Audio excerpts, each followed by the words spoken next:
यहाँ सब कैलाश जी को आलू टमाटर का प्रेमी मानकर बैठे थे, पर असल में आलू टमाटर उनका प्रेम नहीं, बल्कि वो तो उनकी मजबूरी थी।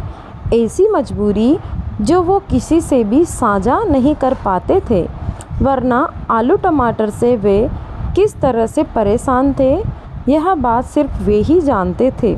बिना टमाटर वाला बैंगन का भुर्ता गले नहीं उतरता। ऑफिस के लंच टाइम पर खाना खाते हुए संदीप बोला तो मिश्रा जी चुटकी काटते हुए बोले, तो मत उतारो, यहाँ दे दो, हम खा लेंगे। उनकी इस बात पर सभी कर्मचारी हंस दिए तो प्रीति बोली, वैसे संदीप ठीक कह रहा है, बिना टमाटर की दाल, बिना टमाटर के छोले या कोई भी सब्जी कहाँ अच्छी लगती है। तो क्या करें मोहतरमा, आंदोलन करें, टमाटर के दाम कम कराने को सड़कों पर उतर जाएं।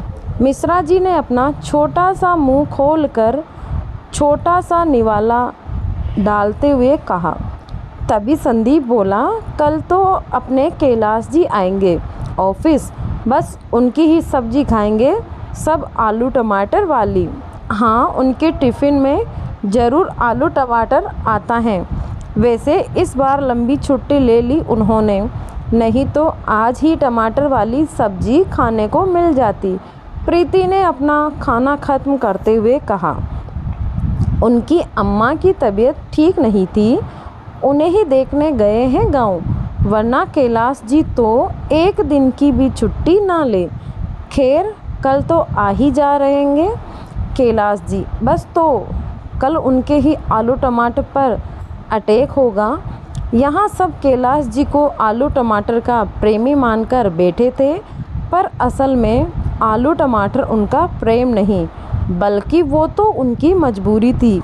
ऐसी मजबूरी जो वो किसी से भी साझा नहीं कर पाते थे, वरना आलू टमाटर से वे किस तरह से परेशान थे, यह बात सिर्फ वे ही जानते थे। कैलाश जी बेहद शांत स्वभाव के व्यक्ति थे, पर वे हमेशा से ही खाने पीने के शौकीन रहे हैं।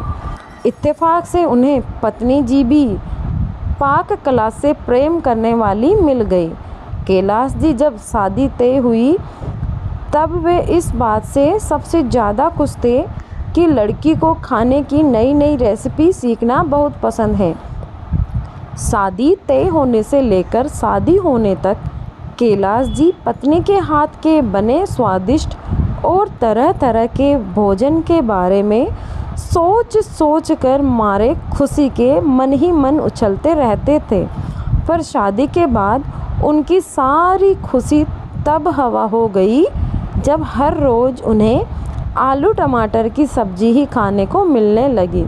दरअसल बात ये थी कि उनकी पत्नी सौदामिनी, जिन्हें नई नई रेसिपी सीखने का, नई नई रेसिपी के बारे में पढ़ने का ही शौक़ था, उनकी टीवी पर दिन भर फूड चैनल चलते रहते, मैगजीन और अखबारों में आई खाने की रेसिपीज की कटिंग बेस संभाल कर रखा करती।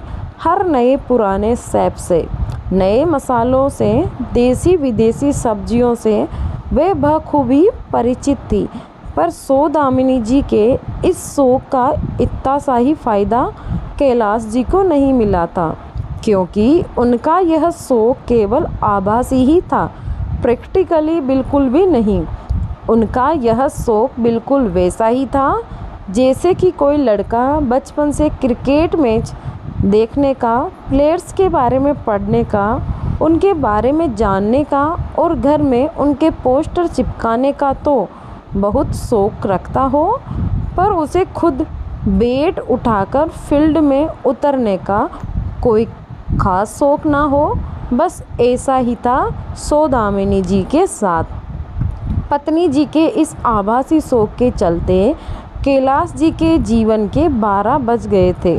कैलाश जी शांत तो थे ही, और साथ ही साथ वे अपनी पत्नी को हमेशा प्रेम और सम्मान भी देते थे। शायद इसीलिए वे हर रोज़ बिना कुछ कहे आलू टमाटर की सब्ज़ी चुपचाप खा लेते थे। आज हफ्ते भर की लंबी छुट्टी के बाद कैलाश जी ऑफिस पहुँचे। तो उन्हें देखकर सबकी बाँछें खिल उठी। और भाई आलू टमाटर कैसे हो? और गांव में अम्मा जी की तबीयत कैसी है? मिश्रा जी ने मुंह में भरी गुटके की पीक संभालते हुए पूछा। तो कैलाश जी को उनकी अम्मा की तबीयत पूछने पर खुशी कम, मिश्रा जी के आलू टमाटर वाले संबोधन पर गुस्सा ज़्यादा आया। जब लंच का टाइम हुआ तो सबकी नज़रें कैलाश जी के डिब्बे पर अटक गई। सबके टिफ़िन खुलने के बाद जब कैलाश जी का टिफ़िन खुला तो सभी उनका टिफ़िन देखकर भौचक्के से रह गए। और कैलाश जी ने बड़ी शान से सब्जी की सुगंध लेते हुए कहा, आहा, आलू बैंगन की मसाला सब्जी, क्या बात है, आज तो मज़ा ही आ जाएगा। कैलाश जी, आलू टमाटर तो आपकी परमानेंट सब्जी थी, मतलब आप भी महंगे टमाटरों से डर गए। हम सब तो इसी आस में थे कि कैलाश जी तो कम से कम टमाटर वाले आलू लाएंगे, पर आप भी? प्रीति के इस सवाल पर कैलाश जी बोले, अरे भाई, हमारी पत्नी बहुत समझदार है।